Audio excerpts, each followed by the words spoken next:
সুন্নাহ থেকে বিজয় দিবসের করণীয় কি? এটা তো কোরআন থেকে শোনাইলাম। সুন্নাহ থেকে বিজয় দিবসের করণীয় হলো রসুলের জীবন থেকে বিজয় দিবসের করণীয় যদি আমরা দেখতে পাই, তাহলে দেখব রসুল সাল্লাল্লাহু আলাইহি ওয়াসাল্লাম মক্কা থেকে কাফের জুলুমদের অত্যাচার নির্যাতনে মদিনায় হিজরত করেছিলেন। এরপরে রসুল সাল্লাল্লাহু আলাইহি ওয়াসাল্লাম আল্লাহ তাআলার হুকুমে রসুল সাল্লাল্লাহু আলাইহি ওয়াসাল্লাম আবার ৮ম হিজরিতে মক্কা বিজয় করেন, তাই না? মক্কা বিজয় যখন নাকি রসুল সাল্লাল্লাহু আলাইহি ওয়াসাল্লাম করেন, যখন নাকি আবার বিজয়ী বেশে মক্কায় ফিরে আসেন, যে মক্কা থেকে একদিন মানুষ তাকে কি করেছিল? বিতাড়িত করেছিল। যে মক্কার মধ্যে রসুল সাল্লাল্লাহু আলাইহি ওয়াসাল্লাম যখন নাকি সেজদায় যাইতেন, রসুলের উপরে নিজেদের নারী ভুঁড়ি চাপায়া দিত, যে মক্কার মধ্যে সুমাইয়া রাদিয়াল্লাহু তাআলা আনহাকে লজ্জাস্থানকে লক্ষ্য করে তীর দ্বারা আঘাত করে শহীদ করা হয়েছিল, যে মক্কার মধ্যে হযরত বেলাল হাবশী রাদিয়াল্লাহু তাআলা আনহুকে প্রচণ্ড রৌদ্রের মধ্যে লৌহ শলাকা এগুলো উত্তপ্ত করে এগুলোর উপরে শুইয়ে দেওয়া হইতো, যে ৩ বছর যে মক্কা নগরীতে রাসূল সাল্লাল্লাহু আলাইহি ওয়াসাল্লামকে একটা উপত্যকার মধ্যে আবদ্ধ করে রাখা হয়েছিল, সেই মক্কা যখন রসুল বিজয় করেন তখন রসুল কেমন ছিলেন? হাদিসের মধ্যে আসছে রসুল যে উটনির উপরে আরোহী ছিলেন, রসুলের মাথাটা আল্লাহ তাআলার স্মরণে বিনয়বত হয়ে রসুলের মাথাটা নত ছিল। এরপরে রসুল সাল্লাল্লাহু আলাইহি ওয়াসাল্লাম তাদেরকে জিজ্ঞাসা করলেন, তোমরা আমাদের কাছ থেকে কি প্রত্যাশা করো আমার কাছ থেকে? তারা বলল, আনতা কারিমুন, আপনি হলেন দয়ালু, আপনি সম্মানিত, ইবনু কারিমিন, আপনি একজন সম্মানিত ব্যক্তির ছেলে, আমরা আপনার কাছ থেকে ক্ষমা প্রত্যাশা করি। রাসূলুল্লাহ সাল্লাল্লাহু আলাইহি ওয়াসাল্লাম ওই মক্কা বিজয়ের দিন প্রত্যেকটা ঘরে ঘরে ঢুকে লুণ্ঠন করেন নাই, লুটতরাজ করেন নাই। রাসূল সাল্লাল্লাহু আলাইহি ওয়াসাল্লাম গান বাজনার আয়োজন করেন নাই। রাসূল সাল্লাল্লাহু আলাইহি ওয়াসাল্লাম কোনো বিজয় মিছিলের আয়োজন করেন নাই।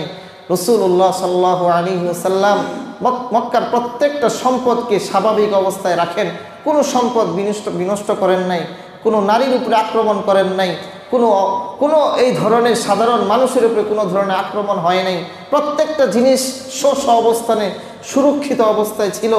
রাসূলুল্লাহ সাল্লাল্লাহু আলাইহি ওয়াসাল্লাম সকলের জন্য সাধারণ ক্ষমা ঘোষণা করে দিলেন। সুবহানাল্লাহ। যে ইউসুফ আলাইহিস সালাতু ওয়াস সালামের সাথে তার ভাইরা যেরকম আচরণ করেছিল, বর্বর আচরণ, ইউসুফ আলাইহিস সালাতু ওয়াস সালাম যখন নাকি বিজয় লাভের পরে মিশরের সিংহাসনে আরোহণের পরে যখন নাকি সকলকে ক্ষমা করে দেন, লা তাসরিবা আলাইকুমুল ইয়াউম, আজ তোমাদের উপরে আমার কোনো অভিযোগ নেই। এটা হলো বিজয় দিবসের করণীয়। মুহতারাম হাজিরিন, আমাদের দেশে বিজয় দিবস আসলেই বিভিন্ন জায়গায় গান বাজনা, বেহায়াপনা, অশ্লীলতার আয়োজন করা হয় কি হয় না? কি বলেন? এগুলো আছে না নাই? আপনারা কি রাগ করতেছেন? এইগুলা কি বিজয় দিবসের করণীয়? এইগুলা করলে কি মৃত যারা আছে তাদের কবরের মধ্যে ইসালে সব হবে? আচ্ছা, কবরে যে খ্রিস্টানদের কি কবর জিয়ারত আছে? বলেন, আপনারা শুনছেন এমন কোনো কথা? খ্রিস্টানরা, আমাদের ধর্মে যেমন নাকি কবর জিয়ারত আছে, মৃতদের কবরে গিয়ে আমরা কবর জিয়ারত করি, খ্রিস্টানদের কি এরকম কবর জিয়ারত আছে? তো তারা কি করে? প্রশ্ন হলো, তারা কি এরকম কিছু নাই? কিছুই কি নাই একেবারে? হ্যাঁ আছে। কি আছে? খ্রিস্টানরা সকালবেলা গিয়ে তাজা ফুল দেয় কবরের মধ্যে। এটা খ্রিস্টানদের একটা নীতি, সংস্কৃতি আর কি। ওরা কি করে?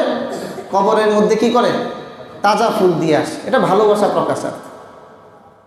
এখন আমাদের মধ্যেও এই সংস্কৃতি ঢুকে গেছে। আমরাও কি করি? তাজা ফুল ইত্যাদি ফুল টুল নিয়ে দৌড়াদৌড়ি করি।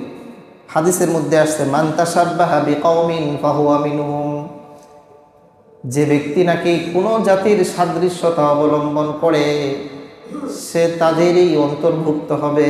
নাউযুবিল্লাহি মিন যালিক। এজন্য এই সমস্ত কাজ বিজয় দিবসে, এই যে আজকালকার পোলাপান গান বাজনার আয়োজন করে, বিভিন্ন বাদ্যযন্ত্র ইত্যাদি, এইগুলা দ্বারা কোনো ফায়দা হবে না। এই জন্য মুহতারাম হাজিরিন, আজকের আলোচনা একেবারে সামনে বিজয় দিবসকে কেন্দ্র করেই, যে দেশকে ভালোবাসা এটা এটা গুরুত্বপূর্ণ ফরজগুলোর মধ্যে একটা ফরজ। দেশকে ভালোবাসা এটা নবীর সুন্নত সময়ের মধ্যে একটা গুরুত্বপূর্ণ সুন্নত। নবীজি আলাইহিস সালাতু ওয়াস সালাম নিজের দেশকে ভালোবেসেছেন, মহব্বত করেছেন, এবং বিজয় লাভ করার পরে বিজয় দিবসে কি করণীয় সেটা কোরআনে সুস্পষ্ট দিক নির্দেশনা আছে।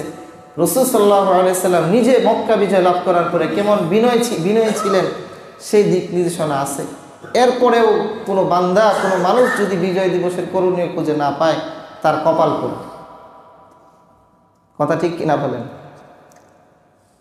এই যে একটা ছোট্ট দেশ, আমাদের এই দেশের স্বাধীনতা সার্বভৌমত্ব নিয়ে নানা ধরনের ষড়যন্ত্র এবং প্রোপাগান্ডা চলতেছে, আপনারা যারা খোঁজখবর রাখেন, তাই না? আমাদের দেশের একটা অঞ্চল হলো পার্বত্য চট্টগ্রাম, দেশের 10 ভাগের 1 ভাগ।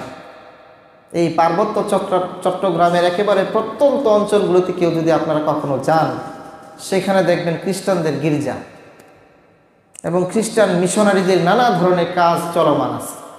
এখানে গ্রামকে গ্রাম খ্রিস্টান হয়ে গেছে, আমাদের মুসলমানদের কোনো খবরই নেই। এবং এখানে একটা জুমল্যান্ড নামে একটা আলাদা রাষ্ট্র গঠনের তাদের চিন্তা ভাবনা আছে।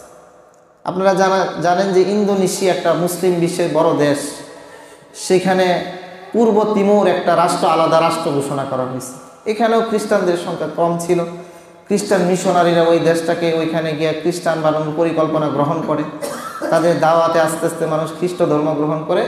এক পর্যায়ে তারা সংখ্যাগরিষ্ঠতা লাভ করার পরে জাতিসংঘের কাছে আবেদন করে যে আমরা স্বাধীন হয়ে যেতে চাই। জাতিসংঘ একটা গণভোটের আয়োজন করে দেখা গেছে সংখ্যাগরিষ্ঠের ভিত্তিতে ইন্দোনেশিয়া মুসলিম কান্ট্রি থেকে এই পূর্ব তিমুরকে আলাদা করে দেয়। এই ধরনের ষড়যন্ত্র আমাদের দেশকে নিয়ে আছে। এই জন্য দেশের এই ক্রান্তিকালে দেশপ্রেমে উদ্বেলিত হয়ে এই সমস্ত বিষয়ে দেশের স্বাধীনতা, সার্বভৌমত্ব, অখণ্ডতা ইত্যাদি রক্ষার জন্য সবাইকে সোচ্চার হতে হবে, সবাইকে সতর্ক থাকতে হবে। রাজি আছি তো নাকি ইনশাআল্লাহ? সেই সাথে প্রকৃত স্বাধীনতা আমরা কি আসলে পাইছি কিনা? স্বাধীনতার অর্থ যে এক মুমিন তো পরিপূর্ণভাবে স্বাধীন না দুনিয়ার জীবনে, কিন্তু রাষ্ট্রীয় জীবনে আমরা আমাদের দুর্নীতি, বিভিন্ন ধরনের যে খারাপ নীতি আমাদের দেশে চলমান আছে, ঘুষ নীতি, দুর্নীতি, সুদ নীতি, নানা ধরনের বৈষম্যতা, এই সমস্ত বৈষম্যতা কিভাবে দূর করা যায়, এটা ঐক্যবদ্ধভাবে আমাদেরকে কাজ করতে হবে। এটাও দেশপ্রেমের একটা অর্থ। দেশের যে কোনো দুর্যোগ মোকাবেলা, যে এখন আমি খুব ঢাকা শহরে ভালো আছি, ঢাকা শহরে একটু তুলনামূলক অন্যান্য জায়গা থেকে গরম বেশি, কিন্তু উত্তর অঞ্চলে এই সমস্ত দেশে খুব শীতে মানুষ কষ্ট পাচ্ছে, এটা তো আমার দেশের এই মানুষ, এই মানুষগুলোর প্রতি ভালোবাসা প্রকাশ করা, এটাও দেশপ্রেমের অন্তর্ভুক্ত। ওয়া তাআওয়ানু আলাল বিররি ওয়াত তাকওয়া। এই জন্য মুহতারাম হাজিরিন, আসুন আমরা সবাই মিলে আমাদের দেশটাকে ভালোবাসি, দেশে শান্তি, সমৃদ্ধি, কল্যাণ কামনায় আমরা ঐক্যবদ্ধ হই, একে অপরকে সহযোগিতা করি। আল্লাহ রব্বুল আলামিন আমাদেরকে যে মহান বিজয় দান করেছিলেন, সেই বিজয়ের প্রকৃত স্বাদ আস্বাদন করা এবং দেশপ্রেমে উদ্বেলিত হয়ে দেশের কল্যাণকর কাজে নিজেদেরকে সম্পৃক্ত থাকার তৌফিক দান করেন। সকলে বলে আমিন।